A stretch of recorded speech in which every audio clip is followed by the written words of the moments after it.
Are you ready to dive into the depths of intrigue and unravel the caffeinated enigmas that surround us?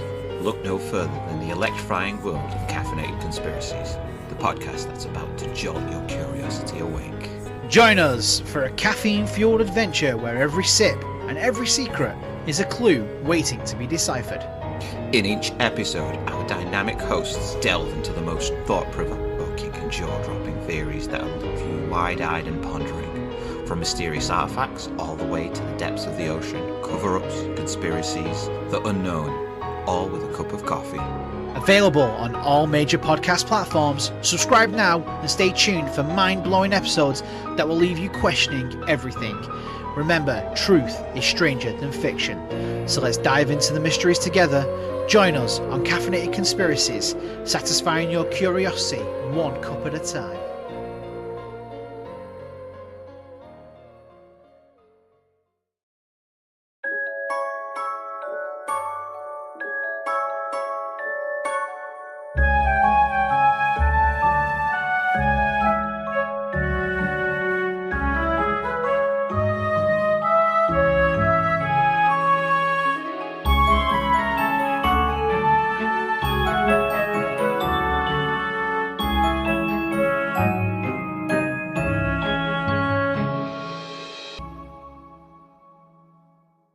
Sea.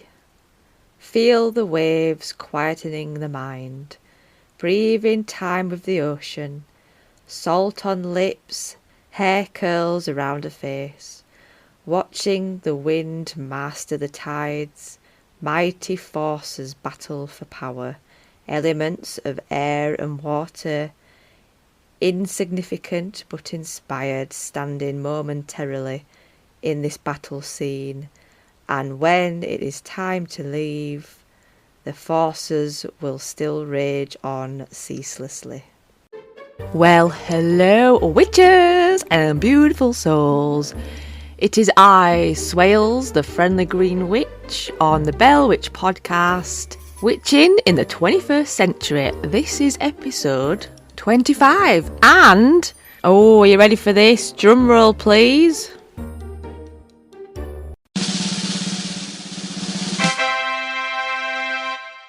It's my birthday! Woo! Party! Yesterday, the 3rd of March, I officially have made it to 1 whole year of podcasting. I'm absolutely ecstatic about it. Cannot believe I've managed to avoid pod fade and carry on for a year. So I'm going to get myself a few bubbles and celebrate my little win, because I'm proper chuffed that I'm still here. So it's a very special episode, one that's very close to my heart, that's a bit of a celebratory episode, magic of the sea. This one's all about ocean magic and what you can do magic-wise near the sea. And there's a little bit of nautical lore in there as well, because I just found it so interesting. And this all comes off the back of my recent trip to Robin Hood's Bay, which inspired me so much, which you know, I've spoke about it before, how amazing the sea was and how I really connected with the land and I felt at home and it was beautiful, and it inspired me to get a couple of episodes out there. As you know, I lost contact with the sea last year, but when I was thinking about my relationship with the sea, I can just remember all these amazing memories, like going to Scarborough with my mum, and there was a big landslide from all the erosion, and I remember being on a boat with her. It must have been sort of mid to late 90s. And you could see the houses falling down the cliff edge. And we were all stood on this boat nearby with binoculars watching this house, I think it was a hotel, just fall down the cliff. And I remember being little and being just like flabbergasted, just how big this was. And it made history in Scarborough. And we used to go to Scarborough a lot. My heart is in Scarborough. I love it. Absolutely love it. I do tend to go there every year. Collect my seawater in a jar. I remember once my mum took me on boat ride, because she used to really like boat rides, like proper boats, like fisherman boats that you could hire for the day. I remember going on this fisherman boat for a tour to see the seals, but we never got there because the weather was so bad, really bad. Like, we were inside the bit where all the people sit and the waves were just crashing over the boat. and I was so sure I was going to die. I was so scared that I was going to die. And my mum just wasn't worried. She was loving it, you know, like the rocking of the boat. It was really bad. It's like them TikTok videos of sailors, you know, just going, way, right, cabin, slipping around and that. It was that bad. It was such a funny memory. I can't honestly believe they were allowed to go out on the ocean in that boat that day because it was so bad. I think I remember the captain kind of looking at us and going, perhaps this wasn't a very good idea. Oh my God. I remember going to Barbados for my year anniversary when I got married years ago. And we had a day on this catamaran, you know, like dipping in and out the sea. And we were feeding these massive sea turtles that were coming right close to the tourists. And we had snorkels and stuff. And I just remember this amazing moment when I was swimming and then the guys who were doing the tour just shouted to me like, look down, look down. So I looked down and I put my face in the water. And as I did, there were just all these beautiful fish swimming right past my face. And you could feel the tails on my face, like on my cheeks and stuff. So I just went really still because I didn't want to frighten them. And the whole school of fish just swam like through me almost. And there were loads. It was one of those amazing moments in my life that I'll remember for years to come. Just like how close there were these little fishy fins on my face. Aww. So yeah, I must have an infinity with it. I remember when I was a kid, I were really inspired by dolphins and I used to collect all this 90s dolphins junk, which I'm sure a lot of 90s kids did. But one of my all-time goals was to swim with dolphins when I grew up. And I did eventually do that in Hawaii with my husband when we got married. But it was in a pool and you could tell the dolphins were quite tired. So I kind of regretted doing it afterwards and I vowed never to do any touristy stuff like that ever again. These poor dolphins were just so tired. But when I think back over my life, there is a running theme of sea, you know, that means quite a lot to me, stitched in and out of the fabric of my life and my experiences, which I forgot last year. And so when I went recently, it just lit me up. I was just so inspired, so connected. So there you go. This is what this episode is about, and I hope you enjoy it. It's going to be a really lovely episode. Remember to check out my Patreon. I do a column for Pagans of the North every Sabbath. And I also put like a preview of my column quite a while before the Pagans of the North magazine comes out. So it's like a sneak peek. And this one is about to go on the Patreon. And it is, of course, more about the sea and the ocean. And I think there's another ocean magic piece on the Patreon that I did while I was actually on the beach near Butlins in Skegness. If you'd like to support me on this journey, you can join my Patreon as a subscriber, the Bell Witch Podcast. You can join for free as a taster to begin with. I think it's a week for free. Or if you want to support me another way, you can tip your witch, buy me a brew, or you can just share the podcast. Tell your friends, leave me a review and a rating wherever you get your podcasts. All these little things really do go the miles for independent podcasts that, like us, we do it all on our own, we fund it all ourselves, and we love it, we do love it, but it can be hardcore when you're on your lonesome. I hope you liked the last one, which was a darker theme, Beauty in the Macabre, with an excellent guest that I had, Celia. She was so fab, and yeah, so if you've not heard that, do tune into it, and I hope you're enjoying the meditation episode that I released, which also has a bit of sea theme in there, I think. And here's to another year or more podcasting. So cheers. So now it's time for It's Podcast Pals. Am I getting better at that? Yeah, I'm not convinced. For this shout out and trailer ad that I'm going to share with you, it is such a beautiful podcast. Again, searching for witchy podcasts on the old internet, surfing the web and Instagram, fell across this amazing podcast that looks stunning but sounds absolutely wonderful. It is like poetry. It's podcast poetry. The podcast is Beyond the Seas, made in America. I think it might be New York, by a really awesome guy with a really cool theatrical voice called Kieran. And he gave me a first ever shout out on his last episode, so I thought I'd repay the favour because it is a really beautiful show. It's got the essence of the ocean woven throughout, folklore around paganism and witchcraft and the elements, and the soundscape on this podcast is stunning. Definitely a before bedtime podcast. I can't recommend it enough. I really think it's beautiful. So do go out and find this amazing show. I am going to play the trailer right now. Here we go.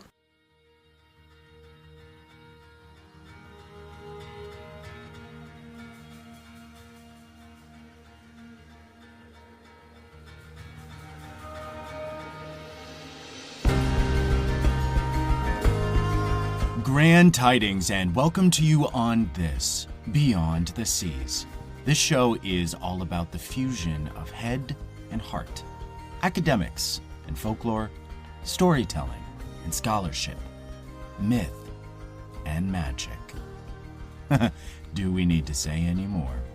So each week, we begin with a story that catapults us into the beyond, the lore and legends of the past that ultimately illuminate the magic and craft of the present and future.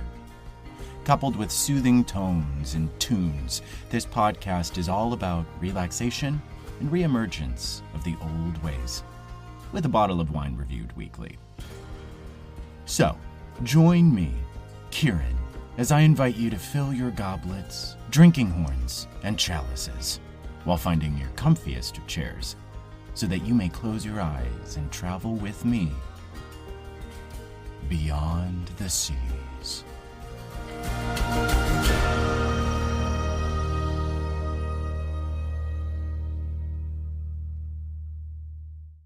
I mean, how lovely is that? It's beautiful, isn't it? It gives me goosebumps. That is just...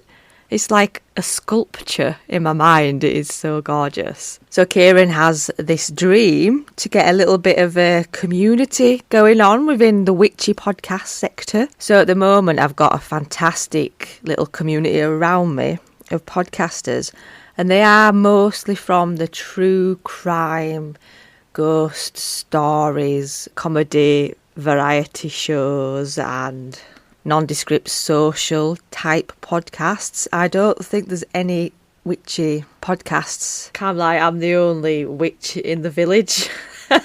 And Kieran has this amazing idea to try and get this similar community going for witch podcasts. And they're a lovely bunch of the true crime lot. You know, they're right nice, man. They're right nice. So we kind of want this. Me and Kieran would like this for a witchy community of podcasters. So if you're listening to me and you've got your own little witchy podcast, come and email us and message us and DM us and send us your trailer, and I'll absolutely play it and I'll absolutely listen to you. Give you a shout out on this show, and let's get some more downloads and stuff. Get some new ears on your fabulous show, because you're here, you're doing it, and you are absolutely fabulous, witch. Absolutely fabulous. P.S. Kieran said that I was theatrical. And I was like, am I theatrical? But you kind of got to be for a podcast like this, because you do talk to your sen all the time. I'm just a bit weird. Anyway, without further ado, I will, get on with the main bit of the show. I hope you enjoy it. On to the main topic, which is the magic of the sea. And specifically about being a sea witch.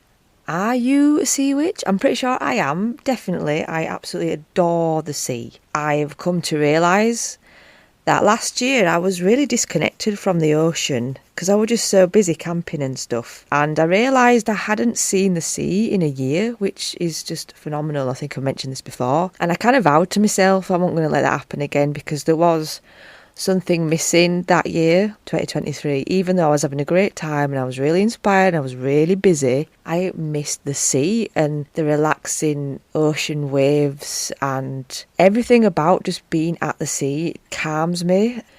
And it is magic, and I think a lot of people feel like that. I think especially people who live in land, they are drawn to the sea as human beings.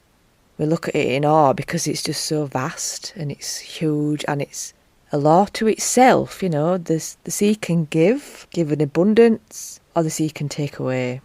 It's life and death. It represents emotion, water element in the tarot cards. It is the ebb and flow of life. It covers over 70% of the Earth's surface. And when you stood at the sea, as thousands, millions, billions of people have before us and will after us, it just absolutely blows my mind. It really does. When you're next to the sea, all four elements are there in abundance, from the vast ocean of water and the huge sky of air with birds in it, and the earth behind us on the beach, and the fire in the sky of the sun. There's nothing on the sea but the sea and maybe an odd ship. It's just amazing how the elements are abundant on this landscape. When you look out at the ocean, or the people that looked out at the ocean before you saw the same thing or near the same thing.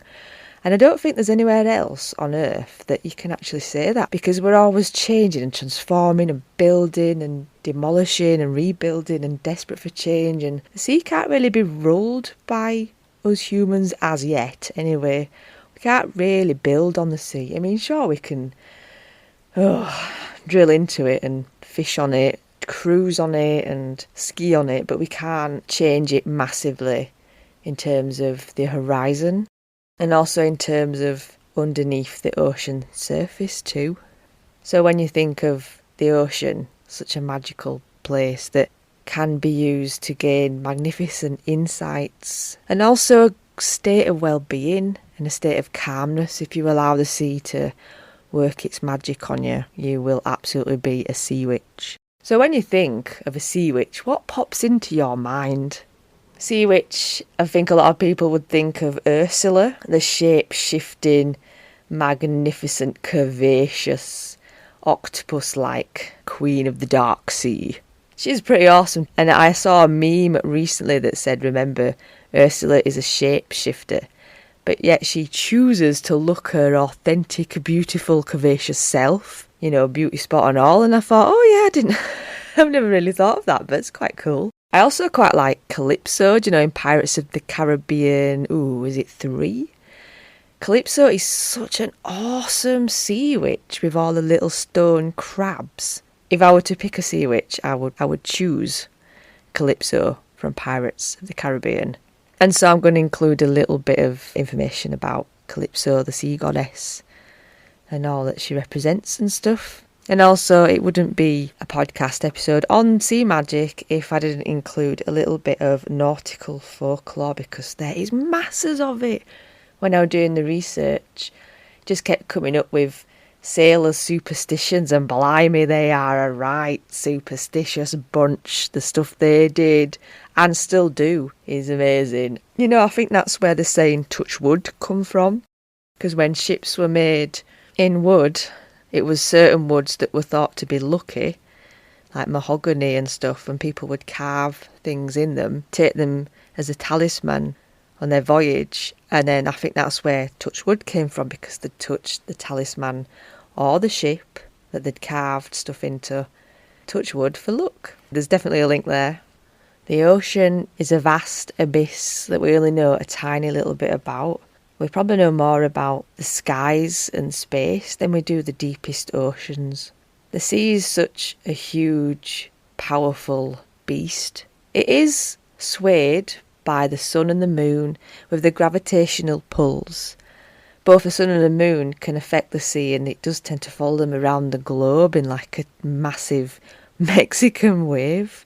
Think about those beautiful white horses, huge waves that can be as big as houses, tsunamis that gulp whole cities up after an earthquake. It's just mind-boggling how the ocean can give life, it can give gifts, from the tiniest shells and fish to eat, a good sailing outcome in weather and a calm sea, all the way through to absolute bedlam. And how do you stop water? I always think as a witch, water's probably the strongest element, because there is certain things you can do to prevent stuff happening, like a fire, you can put it out eventually. Earth can be moved around and manipulated. But water, if it's going to flood, how can you stop the flood? I mean, you can chuck a few sandbags on there, but it's not really going to happen, is it? So as a witch, I have a lot of respect for water. And water changes me so much emotionally. Water speaks to my soul, especially the ocean. When I go to the ocean, I just want to stare out at the sea. And this is not a new idea. People have always been drawn to the sea, from tribal people who had an amazing relationship to the sea, all the way up to Victorians who created the first seaside resorts when they were so open and connected to spiritualism and seances and stuff. And they realised there's magic in being in the ocean, near the ocean. The Victorians knew that the sea healed them and that they wanted to get people into the sea. And so that is how Scarborough came about, because they started building close to the coast to get people in there in the little swim gear, getting healed from the sea. And I think I read some people used to bottle the sea like an elixir and then take it back to inland and sell it, like a miracle cure. Sea water from Scarborough and far beyond Yorkshire coasts. And people bought it because they absolutely knew that the sea would heal your mind, at least, help your well-being. And I think that's how seaside resorts began, because of the Victorians connecting to the sea.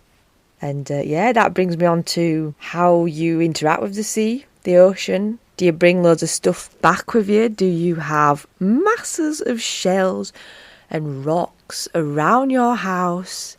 Sand in a Tupperware tub, I've got a few of them. I've got jars of seawater that I use to cleanse my tools. It's really good for putting in a spray bottle with a few drops of a corresponding oil to cleanse tools and some crystals, not all crystals, because some crystals dissolve in water. Yeah, selenite, I'm looking at you. And then there's stuff like tiger's eye and malachite, which you cannot get wet because it's got toxic stuff inside it, like asbestos in the tiger's eye to get the shine, so you shouldn't really get them wet. Side note, if it's got an ite in it, like malachite, I think that's a big indicator that you can't really do much with them, include water. You can't do anything really, you can't use them as elixirs because it'll either damage the stone or it'll have some poison in it. Just stick to your quartzes. Quartzes are safe. You can do absolutely everything with quartzes because they're just a very, very, very, very hard natural glass made by the beautiful earth. However, crystals, don't be scared, because you can still have your crystals that have poisonous stuff in them, and if they're polished, that locks it in there, so unless you drop it and it cracks, they are absolutely safe as houses. Just don't bath with them or drink water with them in and stuff. And don't put them in your gob like my kid Clementine always wants to do. So what else? How about pebbles, rocks and stones? Because they are like crystals made by the element of water instead of found in the element of earth. There's loads you can do with rocks and shells. You can make your own runes, you can draw a goddess and god on them, you can use them for divination. Again, just hold them, you can meditate with them. I mean, they are essentially crystals, aren't they? They're like crystals from the sea that have got so much power in them because they've been thrown around for years and years, becoming beautiful tactile objects, being cleansed again and again by the sea and its natural ebb and flow.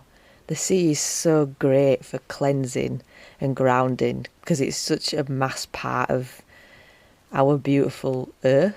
So you can cleanse yourself in the sea as well as cleanse your tools. Very basic sea magic is just going for a swim in the sea, and that'll ground you and it'll heighten your vibes and connect you to earth and its amazing energies. Swimming in the sea is one of my absolute favourite things to do, and it is the most basic magic, I believe.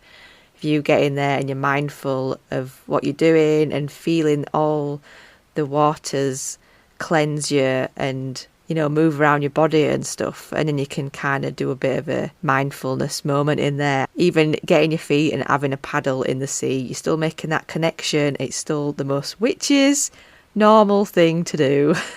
That brings me on to a beautiful magical hagstones.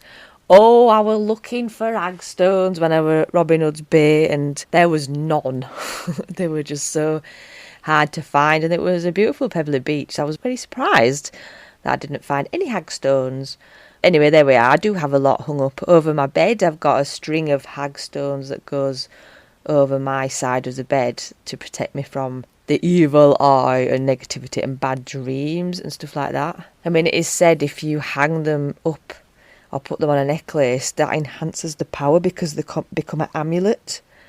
And some people believe that's how you activate them. But then, of course, there's the whole, you can see the fairy realm if you look through a hagstone. It'll unlock a door, for meditation. If you hold a hagstone to your forehead, you can knock on the door of the fairy realms. I always thought hagstones were made by the current of the ocean, and now the water passed them and eventually passed through them. But no, it's actually a small burrowing creature that works its way through the stones, called a piddock. Piddock initiates the process. These molecules can eventually erode through the cliff face by the time the piddock reaches maturity.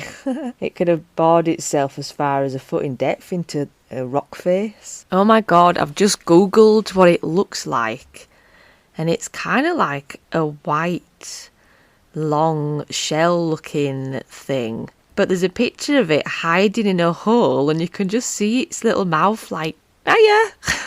It's so cute though. These cute little critters, they're quite beautiful actually. They must be in a shell casing, but the little mouth's like, hey up, you alright? I'm just munching through a rock, don't mind me, I'm making a hagstone, witches. So that's how hagstones are made. I didn't know that. I thought that was really cool. Hagstones have been recorded as protection amulets for livestock and buildings since the 17th century. The most popular use for the hagstone was hanging it on stables to protect the horses from being ridden by witches, apparently, which is kind of ironic. That's probably why they had the name hagstone, to keep their hags away from their horses. But I think there's more history before then. Prior to that, the hagstone is an even older witch's charm for good luck and averting negative energies, which should never be given away, or good fortune will follow it. So you'd always have to keep your hagstone round your neck, and it'd keep that good luck coming to you. So if you're lucky enough to find one, you could keep it as a precious gift to yourself. If you find lots more, you can give them to your mates. I do love a hagstone, and I refuse to buy them off Etsy because I think that's a bit of a con. I found loads on Brighton Beach. Brighton Beach is fantastic for finding hagstones. A few years ago I went down there and I found loads and loads, which are the ones hanging over my bed. I also found this absolutely stunning hagstone. I liked it so much, I walked to the tattoo shop and got it tattooed on my arm. So yeah, I've got a little hagstone on the back of my arm to protect me wherever I go. An old Irish belief says that to place a white stone in a bowl of clear water if you wish to discover who is causing you mischief, and wait for images to appear in your mind. So again, that's divining with gifts from the sea. But I've never heard the white stone one before. It's pretty awesome. I should totally try that. There's also driftwood. You could make wands out of driftwood, but I find it quite hard to find big pieces of driftwood. They tend to be quite diddy. I'd love to make a wand driftwood actually. In fact, if I got a bit of driftwood, I probably wouldn't do aught to it. I'd just use it as a wand. So I might have to try and manifest that. While I were at Robin Hood's Bay. Oh, it was so good. There is this little tunnel, where the stream meets the sea and goes into the ocean. It just really fascinated me, all this water, clean fresh water from the hills of the moors, of the North York moors, continuously pouring into the sea. It's just amazing. It really enchants me.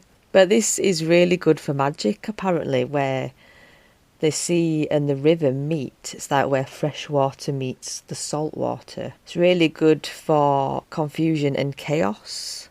So you can do magic to cast spells. Where the fresh water and sea water meet is a perfect place to cast spells of confusion and chaos. I'm just reading out of this fantastic book that I got called Traditional Witchcraft for the Seashore by Melusine Draco. It is a really good book, and it wasn't that expensive, I think, because it's quite old.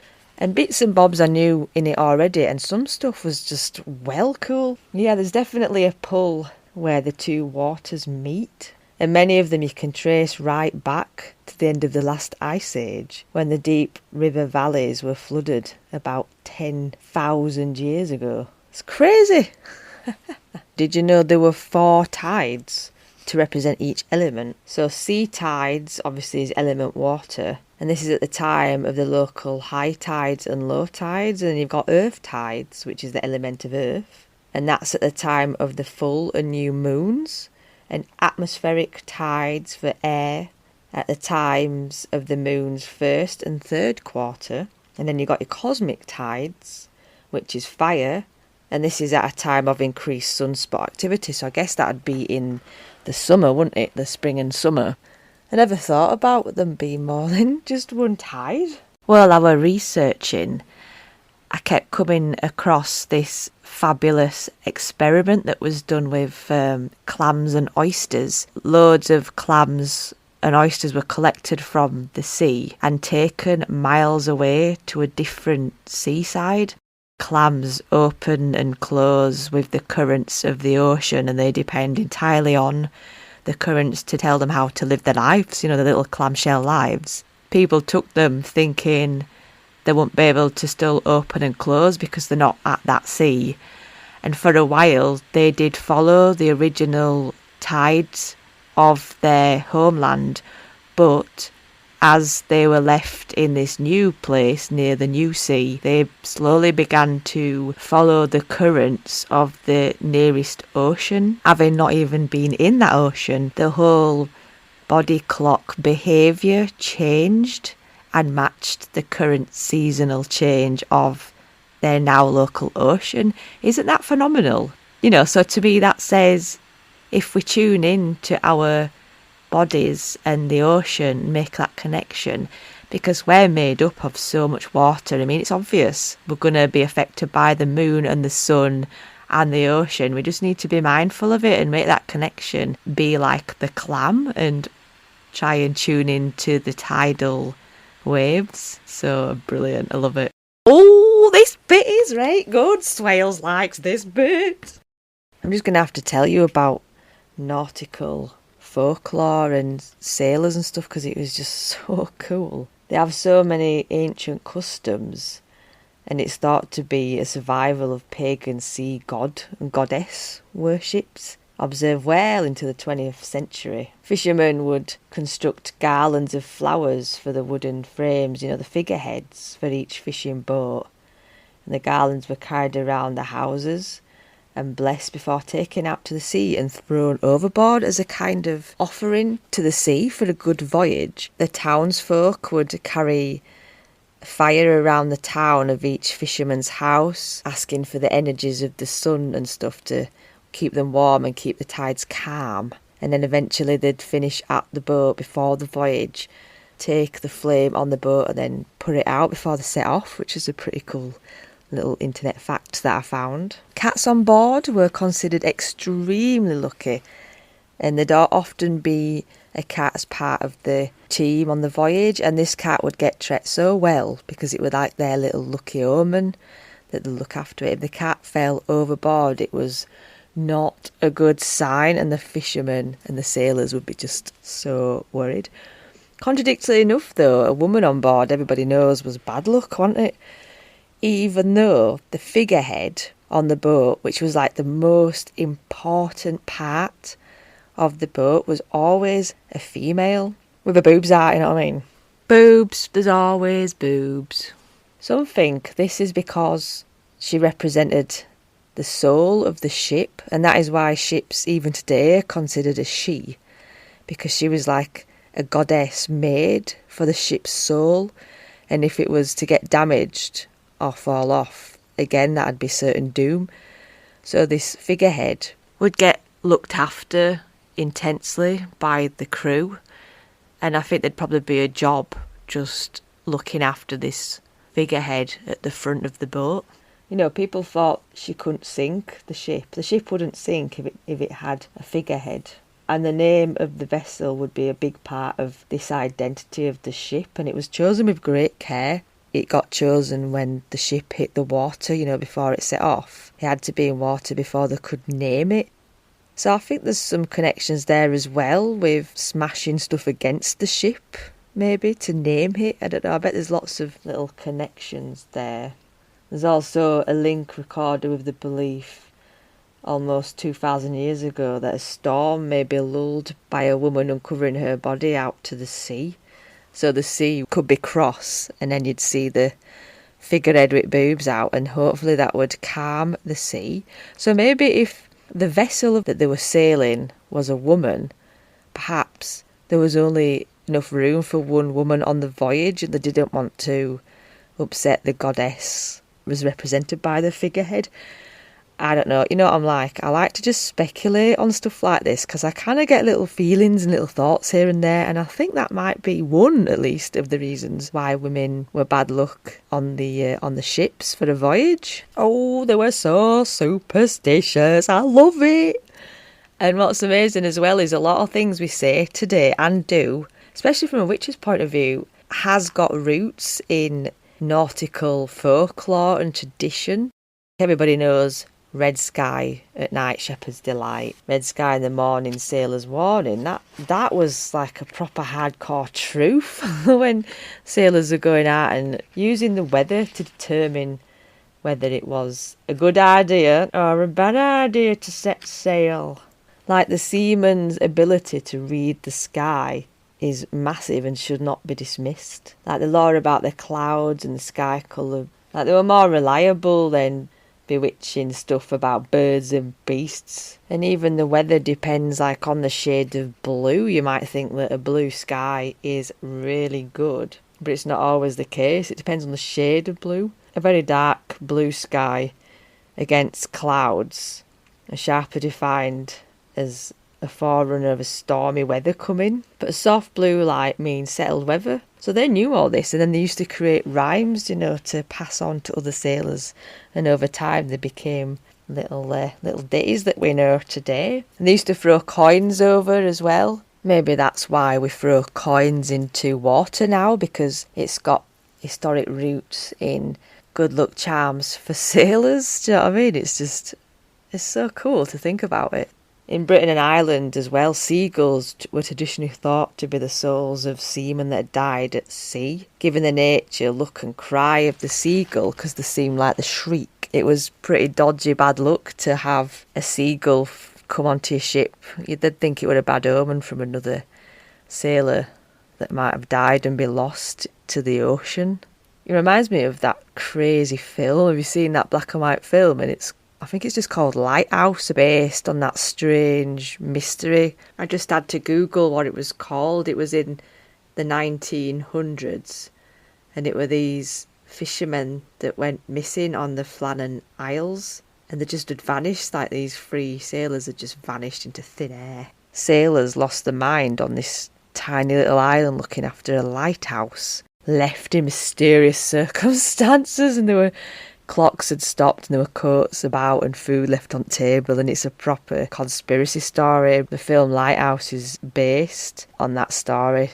I recall somewhere reading a long time ago, sailors didn't bother to learn how to swim because if somebody fell overboard, they felt it was their destiny, like the sea had chosen them, and to rescue somebody from drowning, that would piss the sea off even more. And so common practice to just leave sailors overboard to drown so they didn't piss the sea off. How crazy is that? I mean, that's balmy, but I can believe it. They used to have evil eyes painted on the boats for extra protection against people who wished them ill will. In Greece and Spain, the evil eyes were painted on the boat to add to the protection that they all desired. I mean, it was risky business, wanted to go out there on a wooden boat and be lost to sea. There was another story I quite liked concerning a whooper. The whooper appears to have been a former genius loci from Cornwall, The whooper made a whooping sound from a thick blanket of mist that sometimes formed in perfectly clear weather above this cove. Apart from foretelling severe storms, the whooper protective qualities had uncanny abilities to prevent any fisherman from passing through the opening of sea whenever a storm was threatening. If you ignored this whooping, then you'd have to battle your way through mist and storms and probably be never heard or seen from again. So it was a big deal to listen to this whooping noise. It must have filled sailors with such fear, but they'd have to stop what they were doing and listen to it. Probably this perfectly natural explanation, perhaps the way the sea hits the cliff along the pathways and it would make a natural whooping noise in certain weathers. Folklore is a warning of the times that gets passed down again and again and becomes something magical and kind of astonishing and kind of scary. I can't believe how witchy they were. There was a well-known seafarer's amulet that is said to protect against drowning, and that was caul, I think it is, Caul, which is a membrane that covers the baby's heads at birth. Baby who were born with this caul was considered so lucky, and as long as the caul remained in its possession, the owner would never drown. So it was so important to fishermen, they'd pay up to 20 quid in the 20th century, like early 20th century, so that must have been quite a lot of money. But I mean, would it not just rot away? How gross is that? But yeah, these babies were considered lucky, and then perhaps they would end up growing up to be fishermen because they were born with this membrane on the head. Also, I was looking at sailors' crafts, and because they had time, because I guess they were on the ocean for a very long time, they learned how to carve amulets and lucky possessions in whalebone carvings and stuff. So there you go, they're your first talismans and lucky objects. But then they'd also use ropes to create, I can't ever say it, you know, where you make planters out of, is it macrame? Macrame? Macrame? So dyslexic! Can't say it, but you know what I mean. You know the hanging planters where you not make perfect art out of knots. So these sailors were doing that on the boats when they were bored. And then they'd also do, now get this, knots in string or rope and sing to it as they did it for good luck. A spell? I mean, that's a spell, isn't it? That could be a witch's ladder. That could be a knot spell. How amazing is that? These early sailors were witches. They were doing witchcraft with the stuff that they had lying around on the boats. I just think it's so cool. It's so cool. Love it. So yes, I'm very inspired by all that. And it's all from this book, Traditional Witchcraft for the Seashore. I just thought I'd pick a few bits out that made me go like, ooh, like that. So that brings us on to, how do you use the sea and the ocean in your witchcraft today? Which just makes me so excited. Of course, we're going to bring stuff home. You can make an altar with the shells that you've brought home. You can do divination with shells. And you know them glass fishing net floats? You can divine kind of like a crystal ball, but from old fishing floats. But not the replicas, you know, it's got to be... Well, it'd work better if it was from hundreds of years of fishing. That would be amazing. In fact, I might try and put my feelers out, see if I can get one.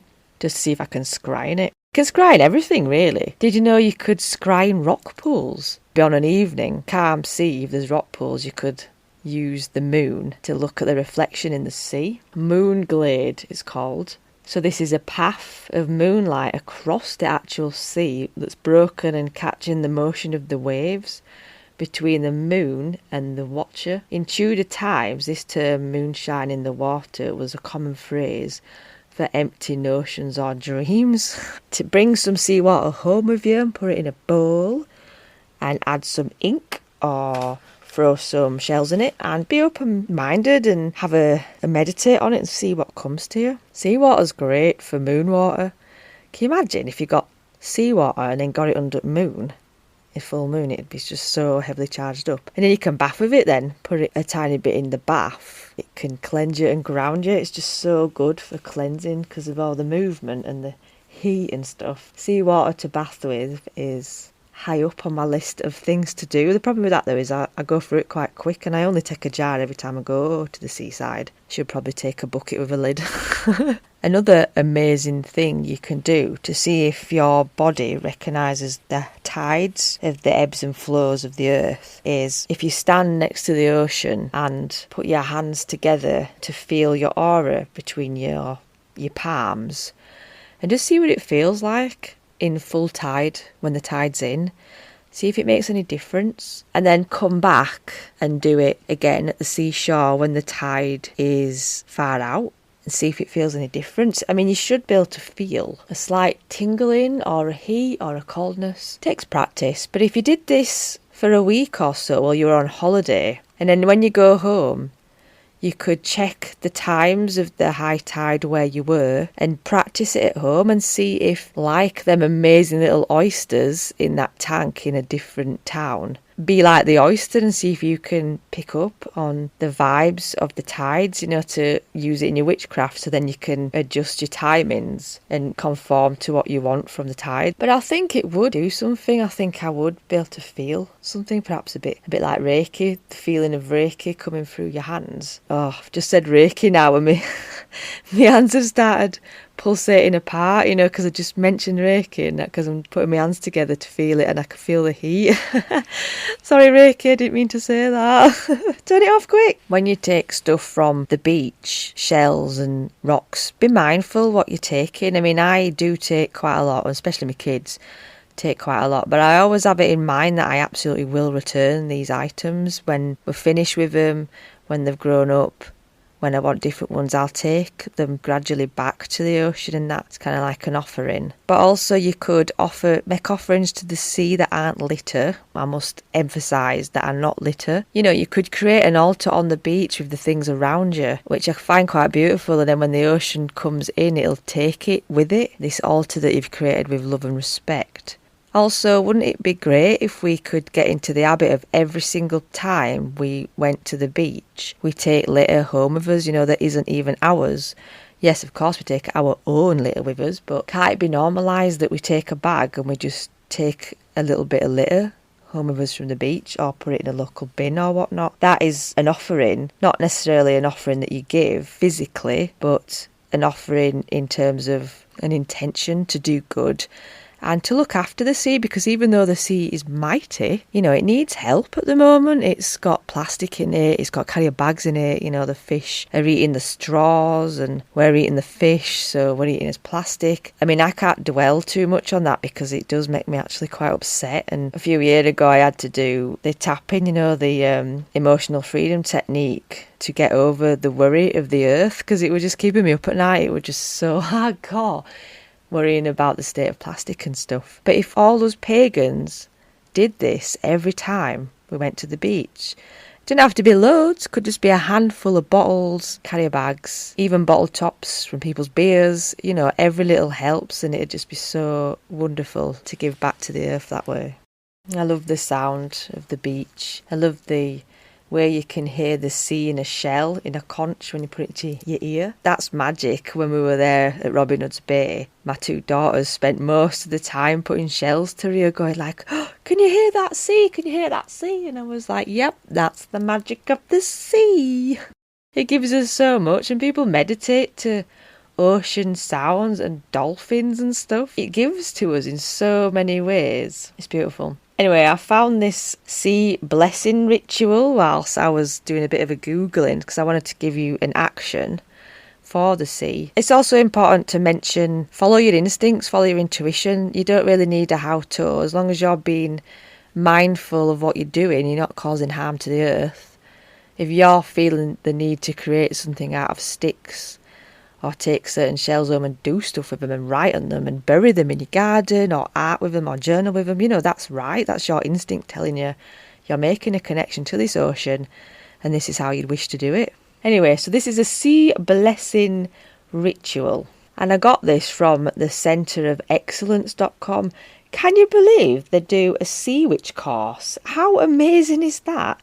An introduction to sea witchcraft, and it's only like 20 quid or something. It's well good. I suggest you go and have a look at that because it sounds bloody brilliant. So that's centreofexcellence.com. Sea blessing ritual. Begin by standing on the shore with your feet in the water. Take a moment to ground yourself and connect with the energies of the sea. Hold your shell that you have chosen from the beach and visualize your intentions for healing. Take time doing this. Out loud, speak your intentions and then sprinkle a few drops of seawater over your head, allowing the sea to cleanse your spirit. And take time to just look at the ocean. It's just such a good thing to do, just to stare at the sea. I spend so much time of my life doing that when I am near the ocean. You know, and maybe you could call in a goddess to help you out. There are loads of goddesses out there that are connected to the ocean,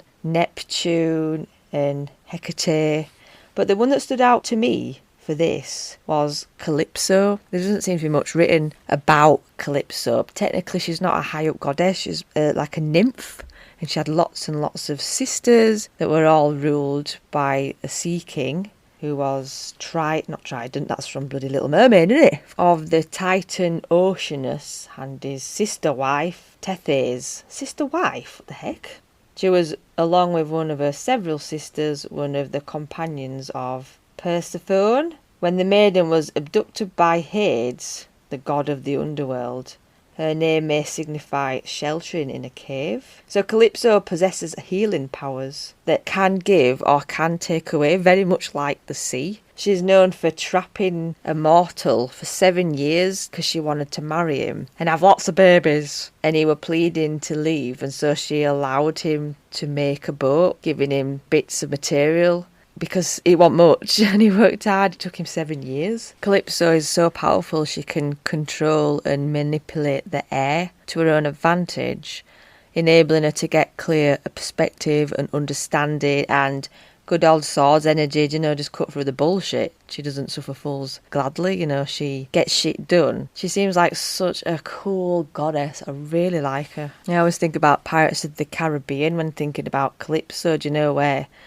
they're trying to release her and they've got to let her shed her mortal bounds, but they've got to say it in the words of a lover. The main guy, what's he called with the peg leg? Can't bloody remember. Captain Barbossa, there we go. I proper just digged it out of my head then. But he's like, Calypso, I release you. And everybody's like, no, it's got to be more authentic. The character with the eye that he's always rolling around the ship, like lovingly just sneaks up to her and whispers in her ear that he sets her free, and that works. And I really like that because it just shows, you know, like she has this thing where she needed love from the people who were requesting to sail on the ocean well and unharmed, you know, like she needed to be loved by, in the story, mortals. She's also known for crabs. I mean, in the film, she turns into loads of stone crabs, doesn't she, that just disappear into the ocean. Crabs are quite cool symbolism, like magical meanings. Of course, they're connected to the moon and the yin energies. It's on the moon card, isn't it? The crab under the moon. Or is it a lobster? So it's all about the hard shell, the protection against weakness and vulnerability. The ability to sidewalk, indicating that they can step aside from certain confrontational situations. You know, they've got the armour, they're very level-headed, they're good at self-protection, and they've got the armour and they can give you a right nasty pinch if you piss them off. So there's some sort of mystical, magical moon card. It's a mystery. You're not meant to know. The sea is deep and mystical. Oh no, I've just had a look and it's a lobster on the moon card. Deceptional. Similar, but yeah, it's about the unknowing. It's unknowing, but having the armour and the ability to adapt and trust in the universe. So I really like that about Calypso, having infinity with curvaceous animals under the sea. And she's such a hard ass. I need to work with her. She sounds bloody brilliant, tell you. Just a little bit of sea animal symbolism there, as well as a bit on the goddess of Calypso. I did go on a bit of a wild wave of wonders. It's fun though. So anyway, that's my little ramble on sea magic. And next time you're at the beach, have a think to yourself. Do you consider yourself a sea witch? Are you drawn to the ocean? Do you love being next to it? Do you take the beach home with you? Dot it around your house and use it in your witchcraft? It's such a beautiful element, and when I go to the coast, it heals my mind and my body and my spirit, and I am so glad to be by the seaside.